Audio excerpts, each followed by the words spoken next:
اعوذ باللہ من الشیطان الرجیم، بسم اللہ الرحمن الرحیم۔ ایم ایس وائز کے معزز دوستو، السلام علیکم۔ آج کی ہماری یہ ویڈیو اس مقدر گھر کی تعمیر انوکھی تاریخ پر ہے جو کچھ اس سلسلے میں اسلام کی احادیث کی کتابوں سے معلوم ہوتا ہے۔ تو چلتے ہیں ویڈیو کی طرف۔ وہ یہ ہے کہ کعبہ توحید کا سب سے پہلا گھر ہے اور روئے زمین پر سب سے پہلا عبادت خانہ ہے۔ اس سے قبل خدا کی عبادت و پرستش کا کہیں پر کوئی مرکز نہیں تھا۔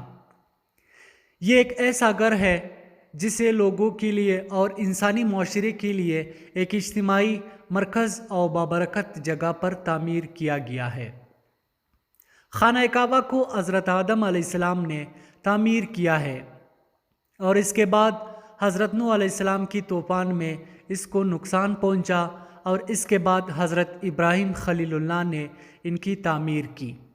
حضرت علی رضی اللہ عنہ نہج البلاغہ میں اس سلسلے میں فرماتے ہیں، کیا آپ نہیں دیکھ رہے ہیں کہ خداوند متعال نے دنیا کو، لوگوں کو حضرت آدم علیہ السلام کا زمانے سے آج تک پتھروں کے چند ٹکڑوں سے امتحان لیا ہے اور اس کو اپنا گھر قرار دیا ہے۔ اس کے بعد آدم علیہ السلام اور اس کی اولاد کو حکم دیا کہ اس گھر کی گرد طواف کرے۔ اب شہر عاشوب نے امیر المومنین رضی اللہ عنہ سے روایت نقل کی ہے کہ یہ شریفہ آن اول بیت وضوء الناس ہے کہ معنی کے بارے میں ایک شخص نے سوال کیا، کیا کعبہ پہلا گھر ہے؟ حضرت علی رضی اللہ عنہ نے جواب دیا، نہیں، بلکہ کعبہ سے پہلے بھی کچھ گھر تھے، لیکن کعبہ پہلا مبارکہ گھر ہے جو لوگوں کے لیے تعمیر کیا گیا ہے۔ یہ وہ گھر ہے جس میں رحمت و برکت ہے، اور سب سے پہلا شخص جس نے اس کی بنیاد ڈالی وہ حضرت ابراہیم علیہ السلام تھے، اور ان کے بعد جرہم نامی ایک عرب قوم نے اس کی تعمیر کی۔ اس کے بعد زمانہ گزرنے کے ساتھ کعبہ شریف پر ویران ہو گیا اور تیسری بار عمالقہ نے اس کی تعمیر کی اور چوتھی بار قبیلہ قریش نے اس کی تعمیر کی۔ اس کے بعد کعبہ کے امور کے ذمہ دار رسول اللہ صلی اللہ علیہ وسلم کے اجداد میں سے قصہ بن کلاب نامی ایک شخص کے ہاتھ میں آ گئی، یعنی ہجرت سے 200 سال پہلے قصہ نے اس کی گراگر مزید مستحکم صورت میں تعمیر انوکھی اور اسے چوب دوم خرما جیسے ایک درخت کی لکڑی سے ڈھانپ لیا، اور یہ عمارت اس وقت تک باقی تھی کہ یزید بن معاویہ کے زمانے میں عبداللہ بن زبیر نے حجاز پر تسلط جمایا تو یزید بن معاویہ نے حسین نامی ایک سپہ سالار کی قیادت میں ایک لشکر کو اسے ویران کرنے کے لیے بھیجا، اور جنگ میں یزید کی فوج کی طرف سے منجنیق کے ذریعے مکہ پر بڑے بڑے پتھراؤ اور آگ کے گولے پھینکے گئے۔ اس کے نتیجے میں کعبہ مسمار ہو گیا اور منجنیق کے ذریعے مکہ پر پھینکنے جانے والے آگ کی گولوں سے کعبہ کا پردہ، اس کی لکڑی والا ایک حصہ جل گیا۔ اس کے بعد جب یزید کے مرنے کے نتیجے میں جنگ ختم ہوئی تو عبداللہ بن زبیر نے کعبہ کو منہدم کر کے اس کی تعمیر نو کی منصوبہ بنایا۔ اس نے حکم دیا کہ یمن سے ایک خاص قسم کا پلاسٹر لایا جائے اور کعبہ کو اس پلاسٹر سے تعمیر کیا اور حجر اسماعیل علیہ السلام کو خانہ کعبہ میں داخل کیا۔ حجر اسود کو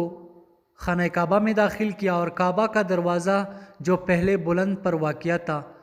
سطح زمین تک نیچے لایا، اور قدیمی دروازے کے مقابلے میں ایک اور دروازہ نصب کیا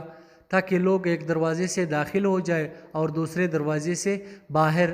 آئے، اور کعبہ کی بلندی کو 27 ذراع تقریباً 13.5 میٹر قرار دیا، اور جب اس کی تعمیر کے کام سے فارغ ہوا اس کے اندر و باہر کو مشک و عنبر سے معطر کیا اور اس پر ریشم کا ایک غلاف لگایا، اور 17 رجب سنہ 64 ہجری کو اس کا کام فراغت حاصل کی۔ اس کے بعد جب عبد الملک مروان خلیفہ بن گیا، حجاج بن یوسف نے عبداللہ بن زبیر کا تعمیر کیا ہوا خانہ کعبہ منہدم کر کے اسے دوبارہ گزشتہ صورت تعمیر کیا۔ حجاج نے کعبہ کی مشرق دیوار کے کچھ ذرائع اور ایک وجہ حصہ کو خراب کر کے اسے قریش کی ڈالی گئی بنیاد تک پہنچا دیا اور اسی پر اس کی نئی بنیاد ڈالی، اور کعبہ کے مشرق دروازے کو جیسے زبیر نے نیچے لایا تھا اس نے اپنی پہلی جگہ پر یعنی سطح زمین سے 1.5 یا 2 میٹر بلند ترین قرار دیا، اور اس کے مغربی دروازے کو جیسے عبداللہ بن زبیر نے اضافہ کیا تھا بند کیا۔ اس کے بعد کعبہ کی فرش پر پتھر بچھائے۔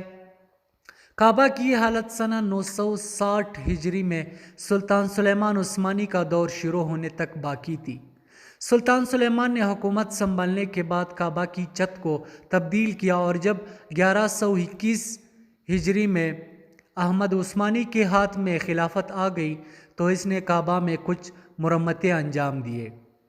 جب سنہ 1039 ہجری کی زبردست سیلاب کی وجہ سے کعبہ کی شمالی، مشرقی اور مغربی دیواریں خراب ہوئے تو آل عثمان کے ایک بادشاہ سلطان مراد چارم نے اس کی مرمت کا حکم دیا، اور اس کے بعد کعبہ آج تک اسی حالت میں باقی ہے۔ حضرت علی رضی اللہ عنہ کے کعبہ میں پیدا ہونے کے بارے میں کسی کو قسم کا شک و شبہ نہیں ہے، اور تمام مسلمان جملہ شیعہ و سنی اس معجزے کو قبول کر چکے ہیں، اور شیعوں کی معتبر کتابوں میں یوں آیا ہے کہ یزید بن قعنب کہتا ہے کہ میں عباس بن عبد المطلب اور قبیلہ عبدالعزی کے چند افراد کے ساتھ خانہ کعبہ کے سامنے بیٹھا تھا کہ فاطمہ بنت اسد امیر المومنین کی والدہ، جن کی حملگی کا 9واں مہینہ چل رہا تھا اور وضع حمل کے درد میں مبتلا تھی، آ گئی اور کہا، خداوند میں تجھ پر ایمان رکھتی ہوں اور جو تیری طرف سے آیا ہے اس پر بھی ایمان رکھتی ہوں، تیرے رسولوں اور ان کی کتابوں پر ایمان رکھتی ہوں، اور اپنے جد امجد ابراہیم خلیل اللہ کے کلام کی تصدیق کرتی ہوں۔ جب اس قدیمی گھر کو اس نے تعمیر کیا ہے، اس کے واسطے جس نے اس گھر کی تعمیر کی ہے، اور اس مولد بچے کے واسطے جو میرے شکم میں ہے، اس ولادت کو میرے لیے آسان کرنا۔ یزید بن قعنب کہتا ہے، ہم نے اپنی آنکھوں سے دیکھا کہ خانہ کعبہ پیچھے سے شق ہو گیا اور فاطمہ اس کے اندر داخل ہوئی اور ہماری آنکھوں سے اوجھل ہو گئی، اور دیوار پھر سے اپنی جگہ پر آ گئی، اور ہم نے خانہ کعبہ کے دروازے کا قفل کھولنا چاہا لیکن یہ کھل نہ سکا، اور ہمیں معلوم ہوا کہ یہ امر خداوند متعال کی طرف سے ہے۔ اور 4 دن کے بعد فاطمہ بنت اسد باہر آ گئی اور امیر المومنین ان کی آغوش میں تھے، اور اس کے بعد انہوں نے کہا، میں گزشتہ تمام عورتوں پر برتری رکھتی ہوں، کیونکہ آسیہ بنت مزاحم نے خدا کی مخفیانہ طور پر پرستش کی، جہاں پر خدا کی پرستش اچھی نہیں تھی، مگر یہ کہ ناچار ہو، اور مریم بنت عمران نے خرما کے خشک درخت کو اپنے ہاتھوں سے ہلایا اور اس سے تازہ خرما چین لیا اور کھائے، اور میں خدا کی محترم گھر میں داخل ہوئی اور بحیثیت کے میوے کھائے، اور جب باہر آنا چاہی تو حاطب نے آواز دی، اے فاطمہ، اپنے بیٹے کا نام علی رکھنا کہ وہ علی ہے، اور خداوند اعلیٰ فرماتے ہیں، میں نے اس کا نام اپنے نام سے منتخب کیا ہے،